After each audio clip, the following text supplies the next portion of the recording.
If women who loved women have always existed, why is their history so much harder to find? History didn't forget women who loved women. More often, history called them something else.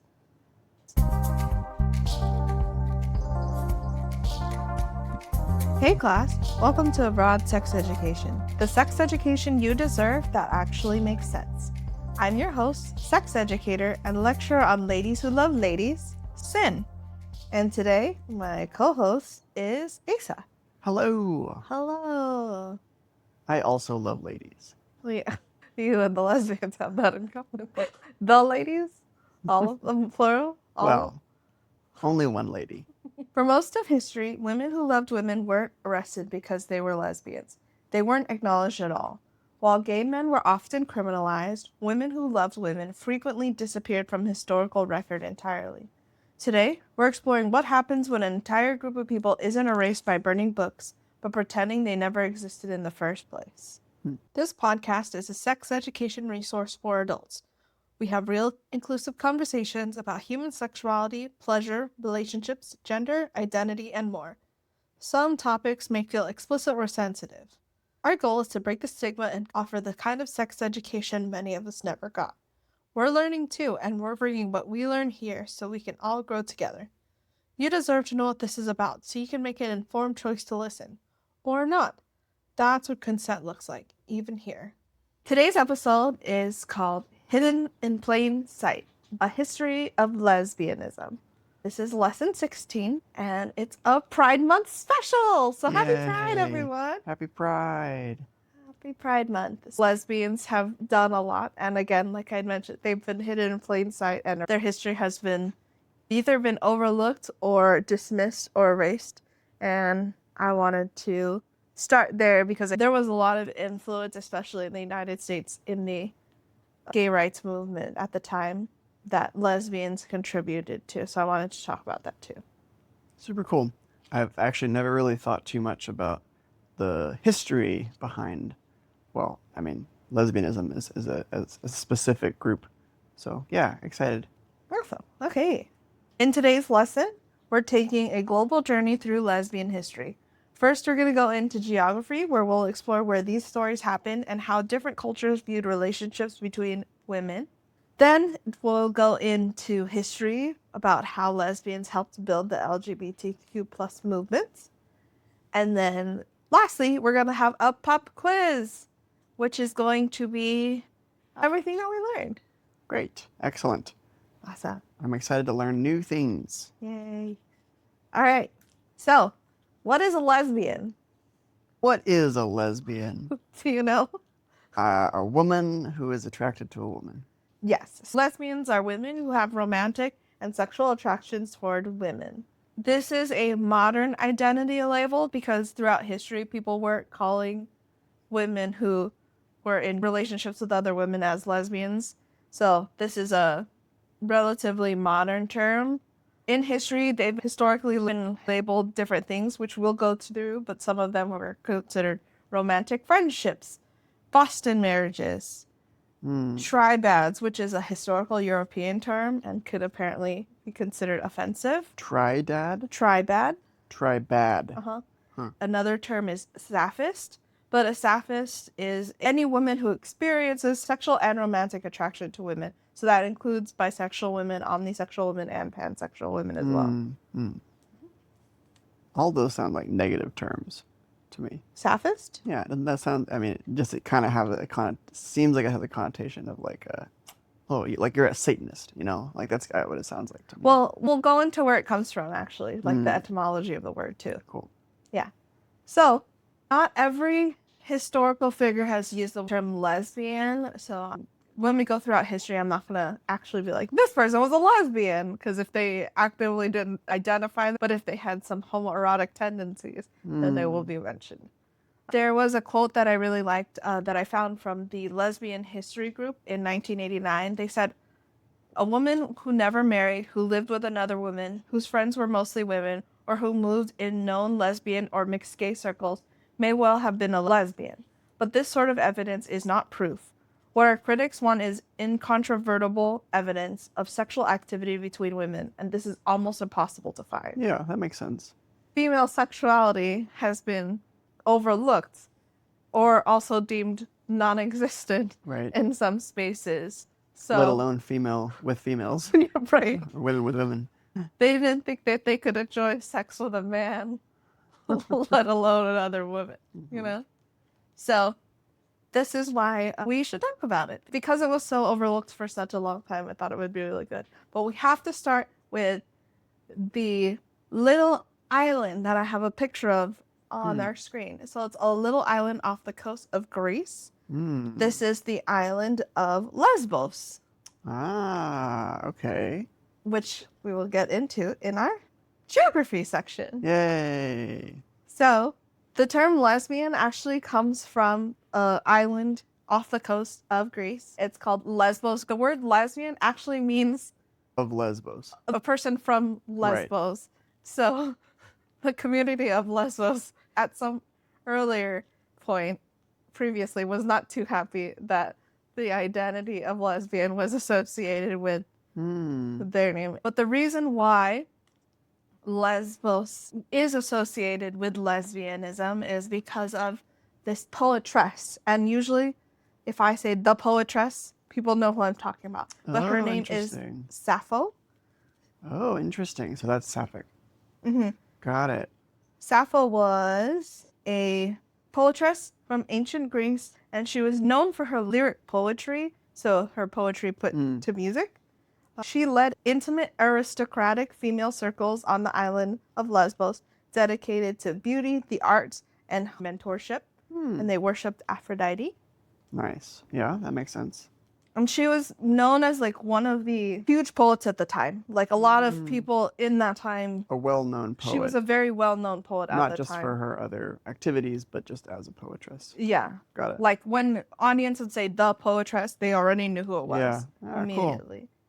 Cool. Her poetry was about love, beauty, longing, and also included mentions of women loving women. So that's how we get the word sapphic, because her name was Sappho. Right. So a funny little side story that I found was there are historical and ancient encyclopedias that claim that she had a husband, and his name was Kirpulus of Andros.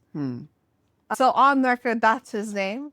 But if you translate his name, it actually means prick or dick of Man Island. So it's believed to be a joke, like a pun or a joke to make fun of the society. Right, Andros. That makes sense. Yeah. So she may not have been married. it's on record, but people believe that it was probably just a joke. Got it. That's so funny. Yeah. Way to go. Her work became popular again in the Victorian era, but the women at the time and people now believe that a lot of her work was destroyed because the patriarchy, those straight white Those men, androsins. they couldn't deal. Yeah. They couldn't deal with the fact that this woman had like written about women loving women. Interesting. I think listen to my own bias there of thinking, oh, sapphic sounds so negative, right? The patriarchy's got me. Well, I'm pulling you back. Yeah. Don't worry. Hold my hand. Yeah. A lot of the men who analyzed her work in that era were trying to like make it sound like she was actually talking about men. They're like, no, she's not talking about women in her poetry. Oh, she's like twisting her words. Yeah. They were trying to twist her words because they also like knew she was such a like renowned poet at the time. So they were like, well, we can't be like she didn't exist. Right. Let's make her seem like she liked men instead. Rewrite the history as opposed to, because you can't fully erase it. Yeah. To the point where there was a myth that was perpetuated that she killed herself because she had an unrequited love for a man, but that wasn't true. It just came from a play, and the play was actually meant to be a satirical joke. But people took it as like, oh, she killed herself because of a man. Right. Which she did not. That's so interesting. There's no record of how she died, how long she lived, or anything like that. It's believed that she probably lived a really long life on the island, like with everyone else. Right, yeah. Long for that time, at least. Right. The Greeks, man, they really, they had a lot of things going for them. But while her works are described to be homoerotic with women, she's a lesbian because she's from Lesbos. Right. We can't say she is a lesbian now because, one, she does not exist now, and she's the originator of the words. Interesting. Yeah. She was around between 630 and 570 BC. So, a long time. Long time ago. Yeah. Is this actually a painting of? It's a famous painting. It's called Sappho Arena in the Garden of Mytilene. It's the capital and largest port of the Greek island of Lesbos in the Aegean Sea. Got it. Okay, so it's the capital of Lesbos. Yeah, it's the capital of Lesbos. Now we're going to go across the globe and go to China, where we have the Golden Orchid Societies. These were in between the 17th and 20th century in southern China, specifically the Guangdong region. This was very, very interesting to me. So in this region, Golden Orchid Societies were a collection of organizations throughout southern China during the Qing dynasty. They existed between 1644 and 1949, but they were eventually banned because of their associated attempt with the overthrow of the Manchu emperor. They were an order of women who were against heterosexual marriages that were oppressive and or abusive. Right. Okay. And this is how women who loved women found safety within these spaces. Not everyone that was in these societies identified as women who loved women. It was just more of like a community of women who opposed marriage against. Okay, got it.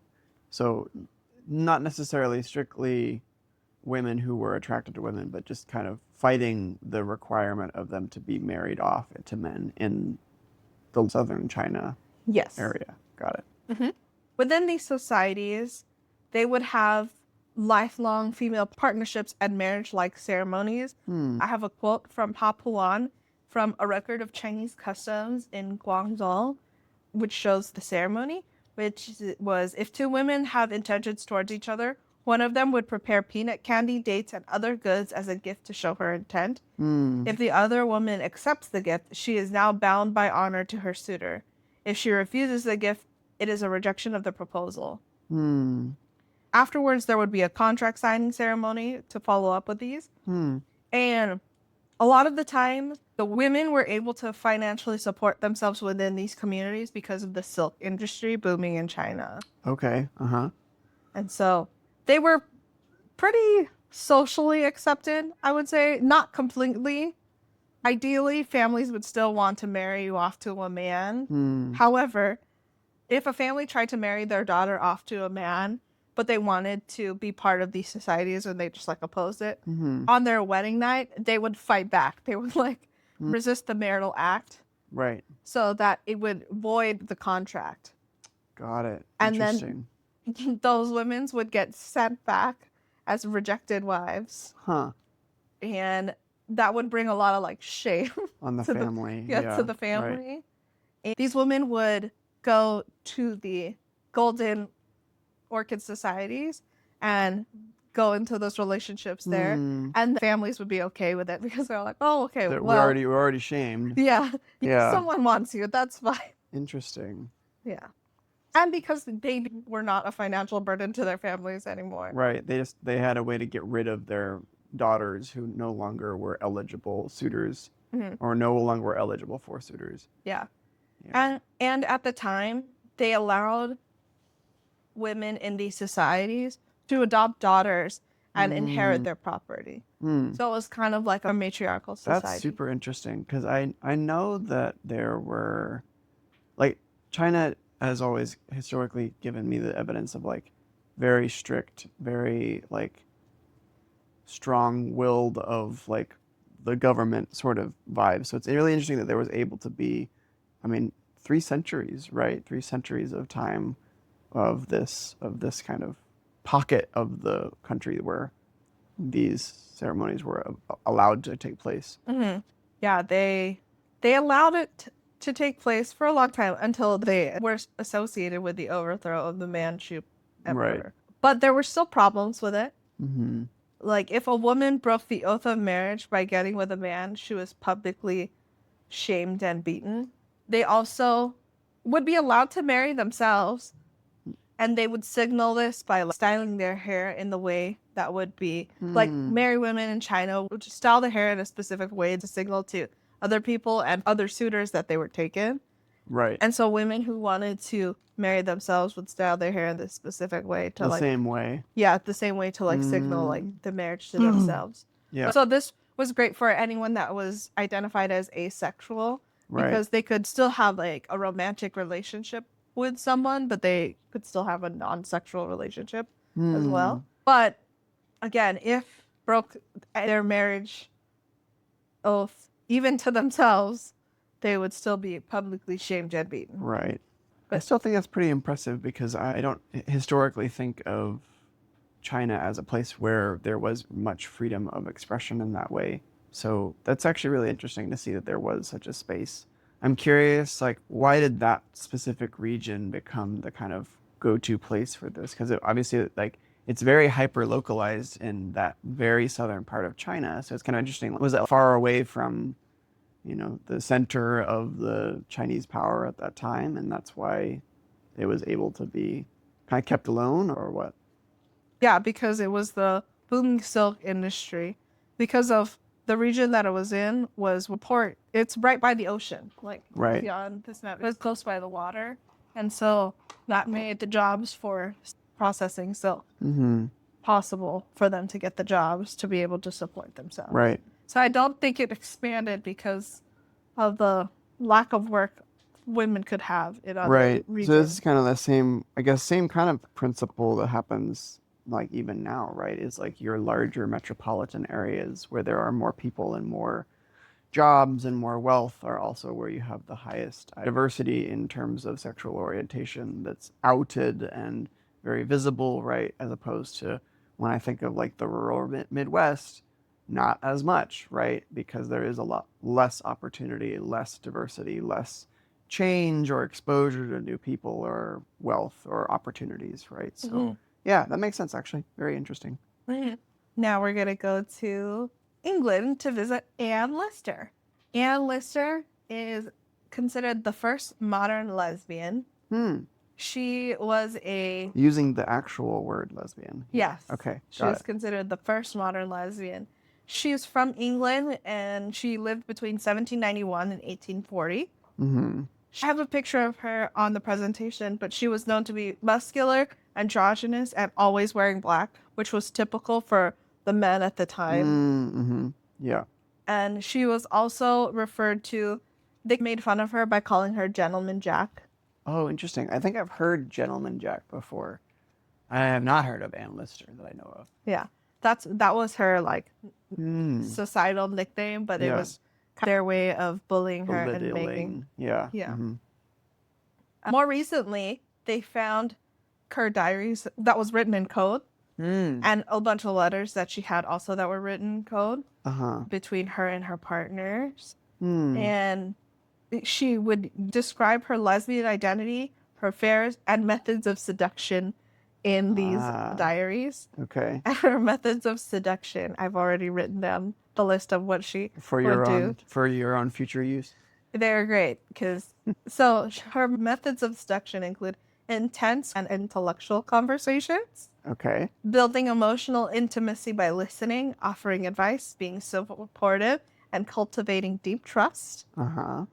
She would travel with them and create shared experiences together, but also the travel gave them the ability to like be alone together and spend quality time. She would give gifts and letters, and she was also very confident and direct. She initiated relationships, pursued women, and made her intentions known. And she also used the social norms strategically because she knew the society was like, oh, they're going to think we're just friends. Right. And so she'd be like, this is my friend. Yeah. But actually, she was able to like navigate society. She was able to stay under the radar because, she also like came from money.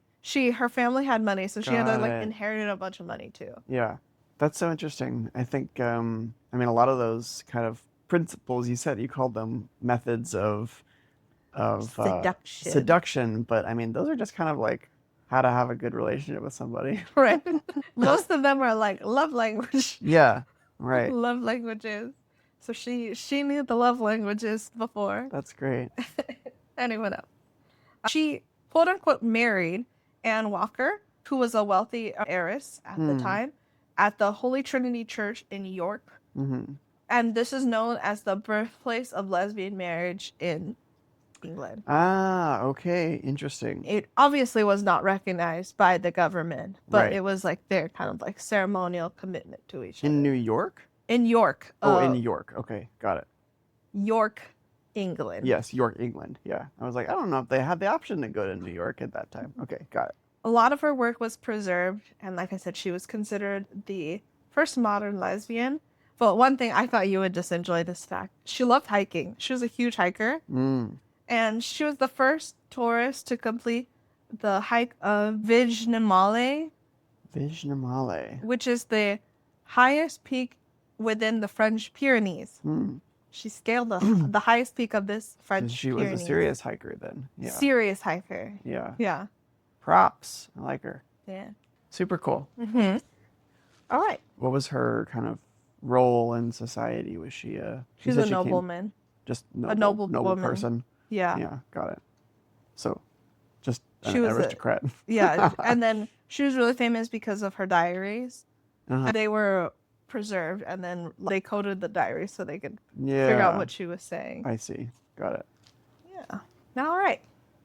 Interesting that this is like the first modern lesbian, as an example of one that we actually have history of, was someone who had access to money and power and therefore had the capacity to develop these relationships that were like, they weren't public, but they were at least in plain sight, like you said, right? They were very visible, and like she found ways to work around the aristocracy at the time to like let her pursue these women in these spaces. But that was probably only possible because she had money and power. Right.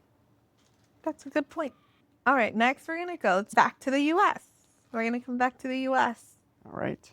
Boston marriages. Hmm. Boston marriages were in the United States between the 1800s and the 1900s. During this time, it was common for people of the same gender to show affection towards each other before marriage. So, like, they were okay if you were kissing, sleeping in the same bed, if you were holding hands, because they thought of it as training for marriage. And it wasn't just women, like men were allowed to do this too. Huh. Okay. Yeah. And but Boston marriages is specifically referring to women? Yes, Boston marriages are specifically referring to women. So it's women who live together and who are financially independent. Uh-huh. Right. The term Boston marriages comes from a book by Henry James, The Bostonians. And the book is inspired by his sister Alice, who was in one of these relationships. Right. The term Boston marriage is not actually in that book at all, but because the book came out, it was called The Bostonians, and it referenced this couple, like a female couple. That's how they ended up with the term Boston marriages. Huh. Yeah. Interesting. They were not always romantic, but they were just an alternative lifestyle than to getting married to a man. Mm-hmm. In the late 19th to 20th century, they were also known as Wesley marriages, which typically included academic women. This was around 1870 to 1920. It was because women in academics were expected to leave their jobs once they got married. And so this was their way of... the fact that they could still have income. Yeah. And not be married. Yeah. Yes. So they were able to keep their jobs, and those were considered natural and acceptable until the 1920s. Because society didn't suspect them to be lesbians until the 1920s. Got it. Interesting. Yeah. The two women that I have on the slide are Sarah Ponsonby and Lady Eleanor Butler. And these are the ladies of Langdingen. So it's just a depiction of them there. But they're dog. Yeah. It looks like a whippet. And they're wearing like top hats and long black gowns. Mm-hmm. They look like elderly white women. I'm immediately reminded of my old landlady and fellow renter woman. Like, very much just like two old women who like are living together and I thought were lesbians. Like, it's cute. All right, and now we're gonna travel to one more place. Mm-hmm. We're gonna go to Paris. Paris. Paris, of course. We have to talk about Paris. Paris was a lot more socially open-minded when it came to lesbianism. They were more open-minded about women loving women than they were about men loving men. Right. So in Paris in the early 1900s, there were a lot of literary salons. Literary salons are like intellectual meetup groups for writers. Uh-huh. And this woman, Natalie Crawford Barney, was one of the hosts. She would host the literary salons at her home. She was a lesbian who was non-monogamous. And a fun fact about her was when she was 5 years old, she met Oscar Wilde.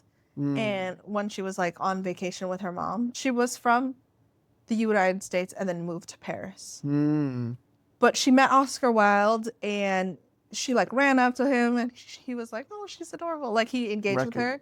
And then the next day when her and her mom were on the beach, he came back to like, talk to her and stuff. And he really inspired her to pursue art and writing. Cool. So, Yeah. That's really neat.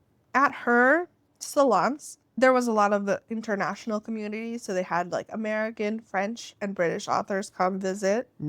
And it was a much more publicly sapphic culture. Some of her attendees included Colette, Gertrude Stein, Juna Barnes, and Radcliffe Hall, T.S. Eliot, F. Scott Fitzgerald, and James Joyce. So a lot of notable writers at the time. She has an interesting dating history. When she was young, she was like, I don't want to be in the closet ever.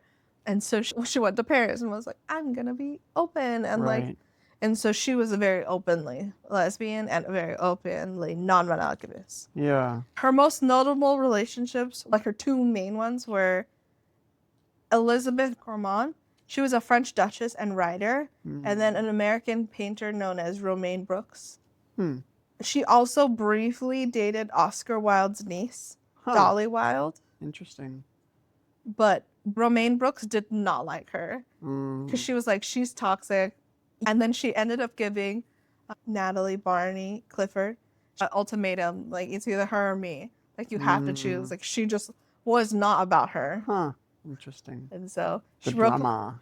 She ended up breaking up with Dolly for a little while. I think they got back together briefly, but then eventually broke up again. But Dolly struggled with her mental health a lot. Romaine was also a very interesting character because Romaine Brooks, the painter, she was a much more introverted person. Like, she hated going to the literary salon. She did not like her friends. She did not like socializing. She was much more introverted to the point where when they were in their relationship, they built a villa that had like one house in the middle, but then two wings connected differently so that one could have their own space and the other could have their... Interesting. And so that way she wouldn't have to deal with all of her shit. Yeah. Had a way to get away into the private space. Yeah. This is so interesting because like this is definitely where I think I have a perception of what specifically Paris, France is in historical context, and I think that there is that image of like, oh, love, like free flowing love to everybody, right? And I think this is that peak of that time, right? The early 1900s. So I don't know, maybe she's a major contributor to that kind of vision of French history. Yeah. There was another American that had a literary salon in Paris. Her name was Gertrude Stein. She was also one of the attendees of Natalie's literary salon. But Gertrude Stein was an American writer who had her own literary salon in Paris. And she was also lesbian. And some of the people who frequented her salon were Pablo Picasso, Ernest Hemingway, F. Scott Fitzgerald. And at some point, she was really cool with Ernest Hemingway at first, but later in life, they started to not like each other. They had some beef. Interesting. She had a partner named Alice B. Toklas, and Alice would entertain the wives and girlfriends of these writers who were there for the literary salon. So she would like take them to like a separate place and entertain them. Right, I see. So interesting. Yeah, it's cool to see that like because writing was such a big art form at that time, how there was this whole community of people who were really circling around the writers of that time. Very interesting. Yeah. So as we see, where were all the lesbians? Well, they were there. They were just not identified as lesbians. Right. They were often excluded from historical records, and they were labeled as friendships. And we mentioned this before, but female sexuality was overlooked because, again, no one was thinking about a woman's pleasure or Right. sexuality at that time. And we barely do it now. But the absence doesn't mean they don't exist.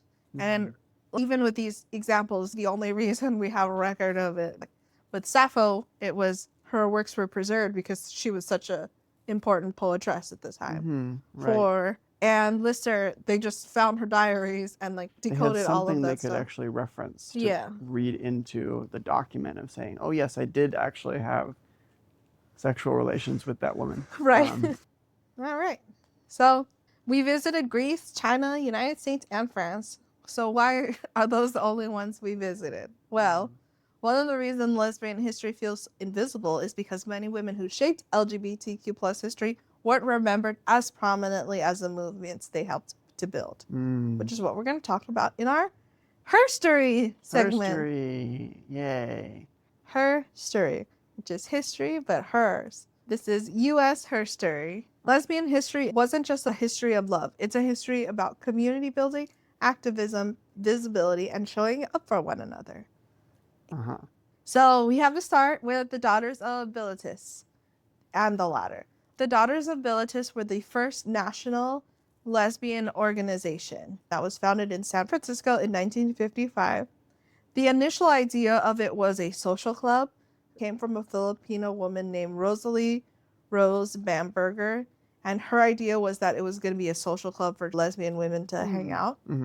The founding couples included Rose and Rosemary, Del Martin and Phyllis Leon, Marcia Foster and June, Noni Frey and Mary. Some of these I don't have last names for. They wanted a place to dance because lesbians dancing in public together was unacceptable. Was illegal at the time.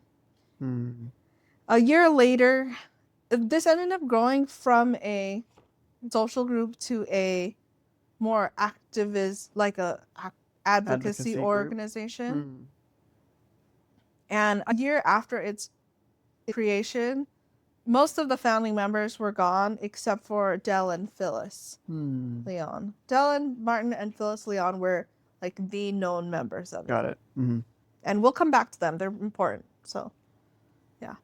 They ended up creating a bunch of chapters throughout the United States and also published The Ladder, which is the first nationally distributed lesbian periodical in the United States. Oh, interesting. So it was a magazine? And their founding mission was a women's organization for the purpose of promoting the integration of homosexuals into society. But because this was obviously at a time where they were like, no, you cannot do this, they were being heavily watched by local police, FBI, and CIA. Yeah, I imagine that making a publication like that is was very risky and it put them in a spotlight in a big way. Yeah, this was in 1956. That's so early on. Right. Yeah. The Daughter of Bilitis, the name, like when they founded their organization, they made it super vague. So no one would really understand what it was because they didn't want to get found out and closed down. And so they used Daughters of because it was from the Daughters of the American Revolution. And Bilitis is another name for Sappho. But it was from a work of art, like a book or something, like a work of art where someone referred to Sappho and changed her name to Bilitis. Yeah.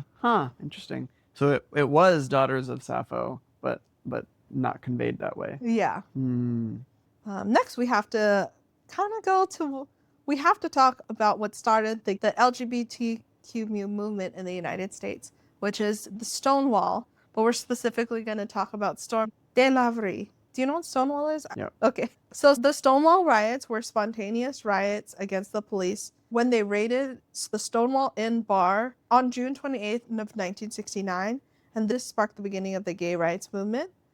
The Stonewall Inn, I just found this out. I did not know this. The Stonewall Inn was owned by the mafia. Whoa. Yeah. What? Yeah.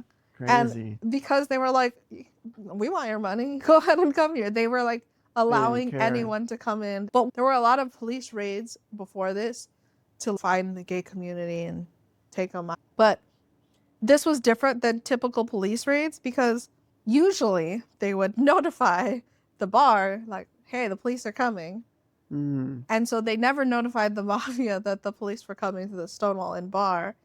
And they typically raided places on weeknights in the early evening. But this event happened on a Friday night on the busiest time. Yeah. It's like late, like early morning, like 1 or 2 in the morning. So it was a huge deal. Right. But the police were dumb because they raided and there were a shit ton of queer people there. And it got out of hand to the point where they lost control. And that's what sparked all the riots. Yeah, it makes sense. It happened at a time when there was lots of people that could have a lot of visibility. They could all go home to their families or friends and spread the news. Oh, the police are doing this thing, right? It could spread really quickly to mobilize a lot of people together. Storm de la Verre was a lesbian. I'm going to refer to them as they, them, because they were gender fluid. They were also a drag king, a performer, and a big part of a queer nightlife culture. But records that I found just referred to them as they, them. So I'm going to use those pronouns. But they never explicitly, they were like, call me whatever you want. Yeah. When they were asked their pronouns, they were like, just call me what you want. It's fine. Yeah. They were also biracial. So they were really interesting because they navigated so many, they were so fluid. Yeah. Yeah. Exactly. They were also known as the guardian of lesbians in the village and the Rosa Parks of the gay community. We don't know exactly what they did during the riots, but we know they were in the riots. They were very influential and they were protectors of the LGBTQ plus communities moving forward. Any questions about Stormy? No, I know Stonewall. I don't know Storm specifically. I don't know that many key figures in the mobilization efforts following Stonewall. Yeah. Makes sense that this is kind of the point person. Yeah, I thought this was just a good reference because while they were assigned female at birth, people believe them to be either gender fluid or non-binary. But I wanted to include them here because they did have romantic relationships with women. Yeah. Yeah, Stonewall is such a pivotal kind of point. When I learned about queer history growing up, this is where history started, I feel like, in my education, right? I don't think that we really ever talked about any kind of, like you mentioned, any kind of existence of queer people prior to, Stonewall and U.S., right? It was very centered around U.S. history and the actions that took place, a lot of which was focused around gay rights and that angle of things, as opposed to how it has been clear through your other examples that these communities have always been there. It's just that they were, kind of flying under the radar or not really as hyper-focused in center stage. Agreed. Which is why I wanted to talk about the history before, the geography part beforehand, so we could see, again, women who love women have always existed. Next is going to be the Lavender Menace. I thought this story was great. So the Lavender Menace relates to the feminist movement that also took place during the 1970s. So Betty Friedman was the president of the National Organization for Women, but she didn't want the feminist movement to be associated with lesbians because they thought it would bring the cause down or would make it difficult for progression. And so she used the phrase Lavender Menace to refer to the lesbian community. And she also omitted the Daughters of Bilitis New York chapter from their list of sponsors. Oh. Yeah. But the lesbians did not like that. And they were like, what the hell? We're all trying to fight for the same thing. Yeah, right. And a small group of them organized themselves as the Lavender Menace. Right, okay. To kind of combat that, but also still help fight for the feminism movement. Yeah, because you should all be united on the approach, right? That Yeah. makes sense. They were just an informal group of radical lesbian feminists who protested the exclusion of lesbians and their issues during the feminist movement. And I like it because they just reclaim the insult, and I love it when people do that. It increased visibility and changed feminist history. But yeah, so that is the Lavender Menace. The next person that we're going to talk about is my favorite person to Drum learn roll, about. please. So this is Audre Lorde. She was a Black feminist, lesbian, poet, activist, and professor. She was alive between 1934 and 1992, and she dedicated her life to confronting all forms of justice and oppression. She is known for challenging LGBTQ activism because it was historically centered around like white male middle class experiences. Right. She challenged activists to stop acting like people only have one identity. She believed like women's issues, queer issues, they all work all together. It's all an issue that we all are working towards. And so she fundamentally changed how activists think about power, identity, inclusion, and social justice. And she's one of the very few people who can be credited with changing the framework of activism. Because she was coming at it from an angle of inclusion across different lines rather than fighting for a very specific and niche, narrow group of people. Yeah. She pointed out sexism is different for everyone. Like a white woman's sexism is different than a Black woman's sexism. Right. And it kind of like expanded people's minds about like, including race as a factor into it. One of her quotes that I really like, there's actually two quotes of hers that I really like. The first one is on the slide. It says, "Your silence will not protect you." This quote I think is really great because it's clear if you don't do anything, that doesn't mean nothing will happen. Like, this is a great quote for like all the people now who are like, my vote doesn't mean anything. I was like, yeah, it does. Your vote means something. I thought it was a great quote because again, it won't keep you safe if you don't say anything. She's known for this quote, so I put it on there. My favorite quote, and I think this one is even better, she should be known for, is, "The master's tools will never dismantle the master's house," which basically means you can't create meaningful change by using the same system and thinking as the people who created the inequality. Yeah. I was very inspired by this quote. Yay. Excellent. Yeah. But she was great. The fact that she changed activism by expanding how people thought about it, I thought was very inspiring. So I think she's an amazing woman. She should be mentioned more in a lot of texts and a lot of books. Anyway, that's Audre Lorde. Super cool. Yeah, I don't think I've heard of her before. Or maybe I have, but maybe not her role in advocacy in regards to intersectionality, even before it was termed. We have to go into the AIDS crisis. The AIDS crisis was between 1980s and 1990s. We will talk about the AIDS crisis more in the gay history episode, but just a brief overview was this is when HIV/AIDS started circulating within the gay community, and the government didn't do shit about it. They were just ignoring the problem because it was primarily affecting gay men, and there was just a lot of discrimination. So the government didn't take it seriously. Because the government didn't take it seriously, and there was still a lot of homophobia at the time, it made it difficult for HIV patients to get proper health care. But at the time, a lot of lesbians were healthcare practitioners, and they volunteered their time and skills to care for their HIV patients. Lesbians would organize blood drives because HIV positive patients needed blood transfusions for the routine tests and experimental treatments that they were having. And they also collaborated with the blood banks to make sure that the HIV patients got the blood that the lesbian community actually donated. use to channel the actual blood to the patients. Yeah. And they provided hospice care to all the men that were either isolated from their families or what is it called? Dismissed from their families because they were gay. The lesbian women would care for them in the hospice care and give them the emotional support that they needed in their end of life treatment.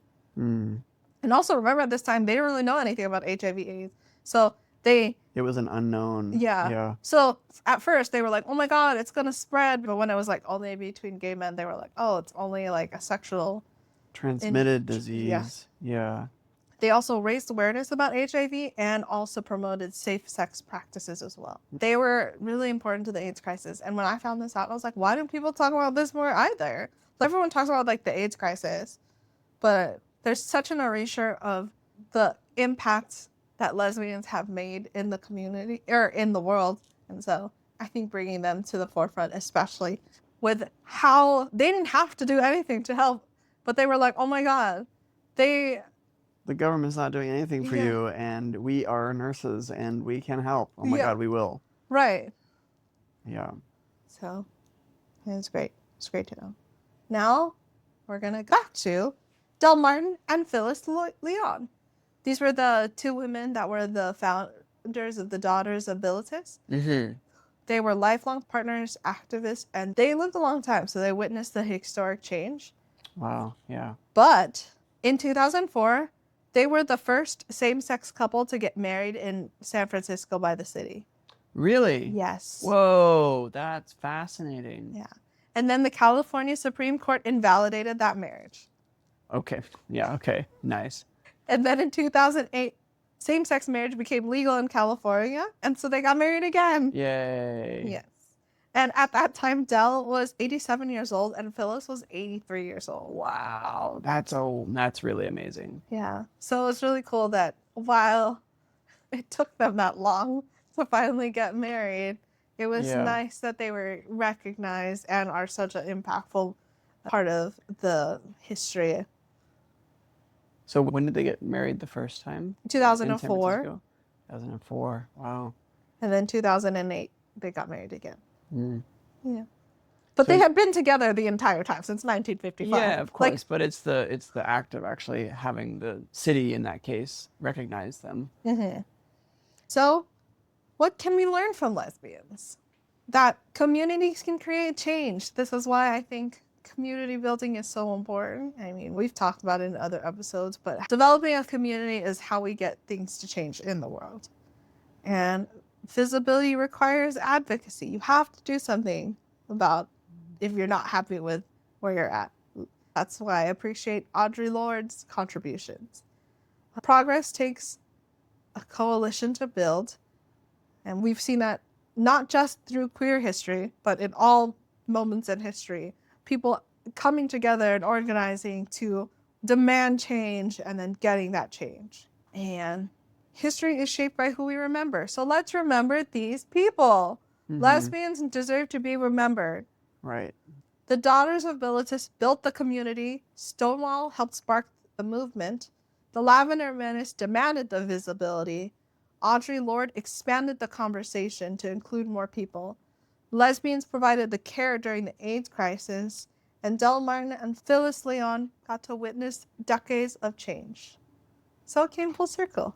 Yeah, it's kind of crazy to just kind of see the transition of all these different chapters and how, like you mentioned, it's all kind of these invisible sort of actions that were taken not in the public eye until it got to a point where there was public action taken as response to Stonewall and things like that, like of really pushing it into visibility. So yeah, we should recognize the history and see where it's come from. Yeah. So, ready for your pop quiz? I'm ready. Awesome. Okay. First question. The words lesbian and sapphic originated from A, France, B, Greece, C, United States, or D, China? That is B, Greece, specifically the island of Sappos. Not Sappos, Lesbos. Yes, that's correct. It is the island of Lesbos, and Sappho was the poetess who wrote about her homoerotic relationships with women, who inspired the word sapphic, which is where we got these terms from. Number 2. Which organization is considered the first national lesbian civil rights organization in the United States? A, ACT UP, B, Stonewall Alliance, C, Lavender Menace, or D, the Daughters of Bilitis? D, the Daughters of Bilitis. Great job, Bubs. That's correct. The Daughters of Bilitis was founded by Del Martin and Phyllis Leon in 1955. Number 3. One of the biggest challenges historians face with studying lesbian history is A. Women rarely wrote about their lives. B. Relationships between women were often recorded as friendships. C. Most records were destroyed by governments. Or D. Lesbians did not organize until the 20th century. I think for the most part, when I think of history, based on what we talked about, I think it's A, because all of these things did happen, right? We did have instances of C when records were destroyed by governments, and B, we did have relationships that were recorded as friendships between women. But A kind of, in the most part, tells me the most of it is the fact of like, we don't really have that many written records to refer to based on at least kind of, we have examples of Sappho and other individuals, but that seems to be a subset. So that's going to be my answer of A, but I could be swayed. The answer is B. Relationships between women were often recorded as friendships. So why is it? Because women could potentially have written about it, but they weren't taken seriously. So how would we have known to care about those records? You know, like Anne Lister, she was just writing in her diary, and then they found it. They're like, wow, look at her works. She told us a lot about her. And it's a diary. She wrote them for herself. It's not like she went out and published them, you know? I see. Number 4. What do the Golden Orchid Societies and the Boston marriages have in common? A. Both were political protest movements. B. Both were founded by lesbian activists. C. Both began during the AIDS crisis. Or D. Both involved women creating lives outside of traditional marriage expectations. I'm going to go with D. Both involved women creating lives outside traditional marriage expectations. That's correct. Both the Golden Orchid Societies and Boston marriages were, while not recognized by the government, were just alternative forms of marriages at the time that they existed. And last question, number 5. After today's lesson, which statement is most accurate? A. Lesbian history is often difficult to find because many stories were overlooked, renamed, or excluded from historical records. B. Lesbian history primarily exists through government documents. C. Lesbian history began during the LGBTQ rights movement. Or D. Lesbian history is rare because few lesbians existed historically. D is such an interesting option to me because I feel like that would be the one that would be used by an alt-right kind of perspective of, well, where were the lesbians until now? We have suddenly these women want to get out and get married. I don't know. It's interesting to me. The answer is definitely A. Yes. Lesbian history is often difficult to find because so many stories were overlooked, renamed, or excluded from historical records, as we've discussed several times in this presentation. But now we have a record of this history in this episode. So now you have something to refer to. So happy Pride again. Thanks for listening to this episode. Did you learn anything new, Bo? Yeah, definitely. I think I had heard some of these pieces of information before. Like, I think I had heard about the island of Lesbos specifically and just kind of associated that with Greece before. And obviously, like, the parts and pieces of Paris and France and that historical context or appreciation or openness for love as a whole. But it was interesting to see kind of the very specific cases like Audre Lorde and the Lavender Menace. Like, those are things that I hadn't really heard about specifically. So kind of seeing a couple other examples of that was really interesting. Really fascinating to hear about the China history there of the Golden Orchid Society. That was super interesting to kind of see that there was a case even that far back in history where the social structure was being bypassed purposefully in order to kind of allow these marriage-like practices to take place. So that was super interesting.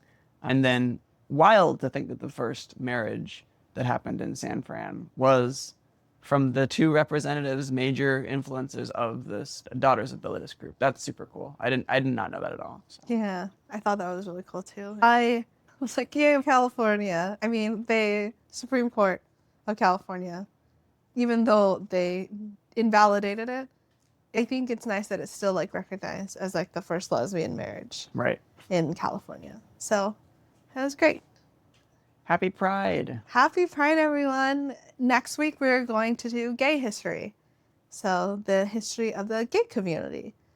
Following that, we are going to do transgender history. And then we're going to do the queer history at the end, which is just more general. Yeah. Super exciting. Thanks. I'm glad this is all coming up. Yay. That's it for today. Have any questions about human sexuality? Submit it anonymously using the link in the show notes. If this episode helped you understand something a little better, share it with a friend, because the best way to destigmatize sex is to talk about it. Follow the show to stay updated on future lessons. And if you want to go deeper, grab the Essential Sex Conversations workbook by joining the newsletter. Happy Pride, everyone. Thanks. Bye. Bye.